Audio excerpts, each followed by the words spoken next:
The chained lad endures the whiplash, but as soon as the old man dies before his eyes, his patience runs out, raising his eyes to the sky. He asks the gods for help, and the gods answer him. Tearing off the shackles along with the blocks of stone, the strongman gets rid of the guards, weighting the stones as if they did not weigh anything. In doing so, he gives the people hope of salvation and the belief that he is a demigod. 20 years earlier, Amphitryon conquers Argos, destroying its king and leaving many victims.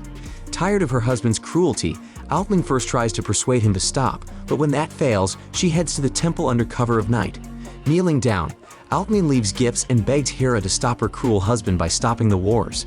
The goddess does not keep her waiting and, appearing to the queen, she agrees to help her in a strange way by lending her husband Zeus, by whom Alcmene is to bear another son. That same night, Zeus appears in bed with Alcmene to love her and give her the one who will save the world, but the queen's mood is spoiled by her husband having noticed how Alcmene wriggles with happiness. Amphitryon rises all the guards to find the traitor. After a time, a boy is born.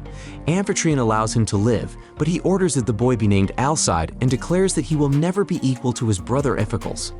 Alcmene hesitates to argue with her husband, but in a whisper she tells her son that to her he will always be Hercules, as his father's wife, Hera, bequeathed him. 20 years later, Hercules has grown into a strong, brave, and handsome man whose heart was won at first sight by the beautiful Hebe. One day, on a secret stroll, the girl gave her beloved her talisman, as if foreshadowing an imminent parting. At the same moment, Iphicles interrupted their conversation. Informing Hebe that her father was looking for her, Iphicles hinted to his brother that he would have nothing to do with the daughter of the Cretan king, but Heracles did not quarrel with his brother and invited him instead to walk through the woods. As soon as dusk fell, the brothers heard a frightening sound not far away, the terrible roaring of a Nemean lion. While Iphicles made a hysterical farewell to life, Heracles defeated the predator with his bare hands, but his skin was brought to the palace by his elder brother, declaring that Alcide had cowardly fled from the battlefield. No one believes Iphicles' legend, and to prove his importance, he asks his father to voice the decision that Hebe has been granted him and they will soon marry. On hearing this, the girl runs from the hall, and Hercules hurries after her. Amphitryon at this time scolds his firstborn son for his weakness and cowardice. Hebe and Heracles plan to flee Amphitryon's territory, but an army is sent in pursuit. The young men are forced to separate, and the girl falls into the water, but Heracles saves her, thus surrendering himself to his brother. As punishment, Amphitryon orders Alcide to go to war, hoping that there the sinful son will fall, while Iphicles, once again defeated, wishes his brother to stay longer in Egypt.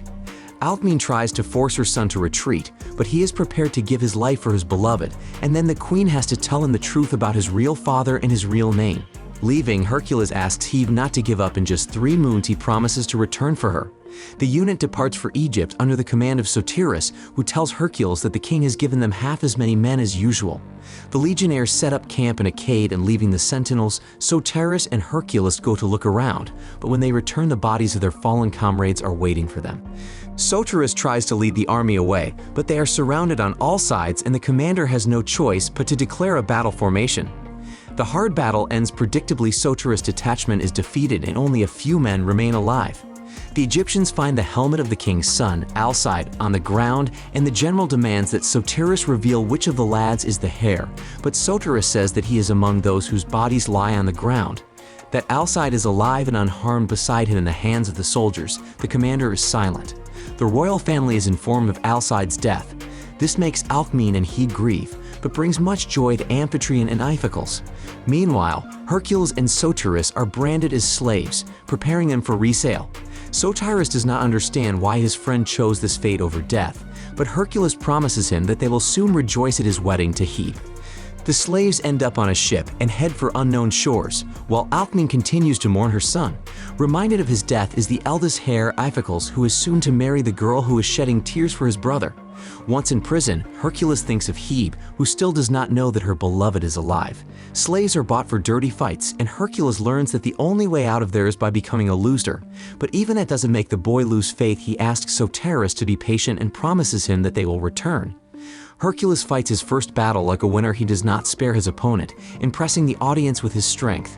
Alcmene makes a date with her husband at the statue of Hera, where she decides to tell him the truth about the birth of Hercules.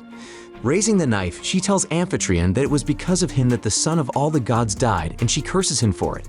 But the distraught king seizes his weapon and gets rid of his unfaithful wife, ordering the elder Chiron to tell everyone that the queen has taken her own life. Hercules and Soteris are respected by their host, and they keep telling him that there are the most magnificent fights in Greece, on which he could make a fortune. Finally, the old man decides to listen, but first he is going to test the strength of the warriors in Sicily by pitting them against the most dangerous opponent. The battle turns out to be very fierce. 4 opponents enter the arena at once, using their best weapons. Soteris is wounded, but Hercules manages to save him and single-handedly deal with his 2 strongest opponents.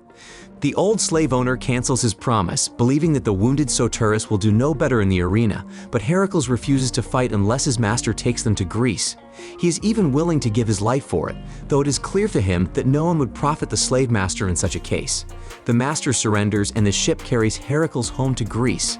Soteris catches up with the elder Chiron and informs him that Hercules will fight in the arena today. Hercules enters the ring against 6 opponents at once. No one believes the lad will win, and only Soteris continues to support his friend by raising a new army for him. In the arena, Hercules shows an amazing spectacle. He single-handedly destroys his opponents, making himself a great winner in a few minutes. He puts the talisman of Hebe back around his neck, believing that now they can be together. Chiron comes to visit the gladiator, and he promises the boy a meeting with Hebe. The elder tells Hercules that his mother is gone, and that Amphitryon and Iphicles are ravaging the city, keeping the people in fear. Soteris promises his friend that they will have their revenge. His army now belongs to Hercules, and they will all follow him to free the country. As they enter the village, Hercules sees what Chiron was talking about: 5 of the king's guards taunting the old man, taking everything he has. Licking the life of one warrior, Hercules sends the others to the king to let him know of his son's return, and that his evil has come to an end. Upon learning of this, Amphitryon summons allies from Egypt to help.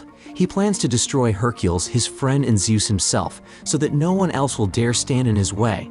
Soteris finds an abandoned house in which Hera herself lives. The goddess warns the boy that he is destined to do great things, but they will lead him far away from love, and he will have to live with it.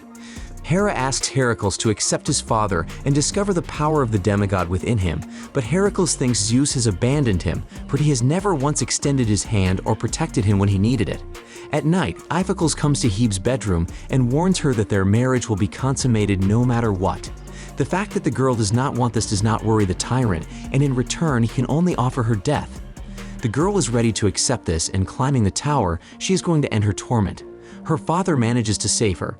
He asked his daughter not to do anything foolish and to believe in the best. Hebe arrives at the waterfall and cannot believe her eyes. Her beloved Hercules comes out of the water to her. The pair spend the night in the woods, and the girl asks her lover to run away so they can finally be happy somewhere far away. But Hercules refuses. He promises her that they will be together in their own country as soon as he ends Amphitryon's reign. The tyrant king meets the Egyptian general and accuses him of a mistake, to which the guy promises to make things right and end Hercules once and for all. Soteris finally returns home to his wife, but there he finds her body and an entire detachment of Iphicles and Egyptian warriors.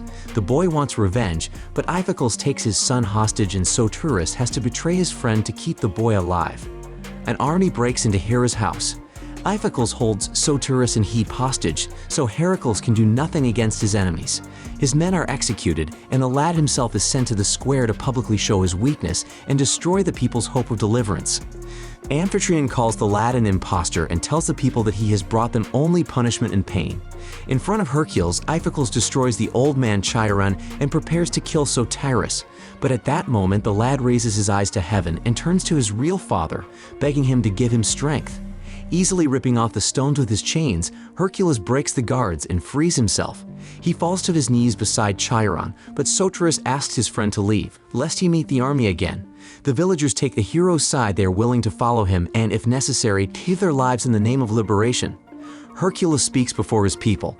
He tells them that a difficult battle awaits them, but it is the only way they can recover what has been taken from them.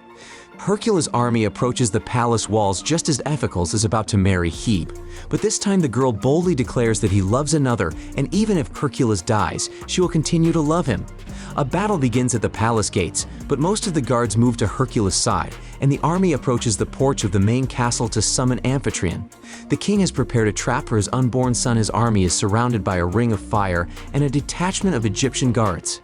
Heracles challenges Amphitryon to a fair one-on-one fight, but the king realizes he cannot win this time, and he refuses to change his plan. Clouds gather over Hercules' head, and his sword receives his father's incredible power. He destroys his enemies, but Amphitryon leaves to hide from danger. Hercules doesn't let that stop him. He enters his old home ready to avenge the tyrant for his mother's death, while promising not to fight like a mere mortal. Amphitryon turns out to be a strong opponent, and it is not easy for Hercules, but finally he takes power in his hands and prepares to kill the tyrant. At this moment, Iphicles enters the room, holding a knife to Hebe's neck.